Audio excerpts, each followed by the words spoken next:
Ever tried holding in a sneeze in a quiet room? You might want to stop doing that. Sure, it feels polite. You save everyone the jump scare and stay all classy.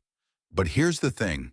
That tiny explosion you're holding in, it travels at 100 miles per hour.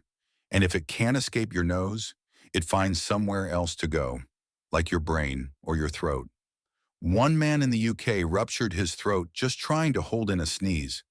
Doctors could hear the air trapped under his skin. So yeah, next time, just sneeze. It's literally safer. Unless you're in an elevator, then good luck.